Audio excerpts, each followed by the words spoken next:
បងប្អូនយើងមាន GS 062គ្រឿងហើយពណ៌គុជខ្យង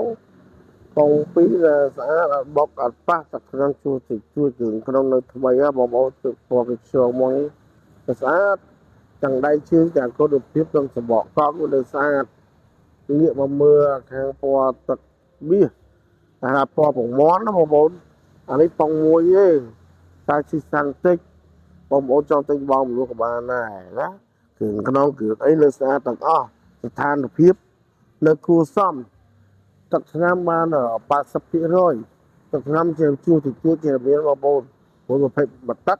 គឺចេះថាវាដូចឡានខ្លាញ់គោឯងបងប្អូនតែដៃជើងគុណភាពវានៅល្អបើសិននៅស្អាតគ្រឿងក្នុងនៅផ្លឹងបងប្អូនមើលគ្រឿងក្នុងមកវាទៅសិនចិត្តដល់ក្រោយទៅមើលក្រង់នេះមួយអិនរយរបស់វាមួយញ៉ែប្រភេទមួយញ៉ែជើងសូរីបងប្អូនហើយនិយាយយើងអាចយើងទៅអាចដូរបាននេះឥឡូវនេះដៃជើងរបស់វាបងប្អូនមើលស្ថានភាព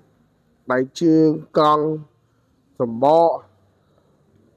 ចង្គៀងអីគឺនៅថ្មីស្អាតបងប្អូន06ទាំង2មួយប្រភេទគុជខ្យងមួយប្រភេទពងមាន់តែប្រភេទឡើងស្អាតទាំងអស់បងប្អូនណាបងប្អូនមើលតែវាទាំងគុណភាពវាតម្លៃបងប្អូនចង់ដាក់បងមលក់ក៏បានចង់ទិញជាលុយសុទ្ធក៏បងដែរបងប្អូនអត់អីទេបងប្អូនសិតតឡានមិនថ្មីជើងជ្រៅមានការទៅរៀនចេញពីការ៉ារយៈពេលពីចន្លោះពីកន្លះខែទៅមួយខែទៅលើម៉ាស៊ីនទៅលើប្រអប់លេខមានបញ្ហាបងអាចជិះមកខាងការ៉ា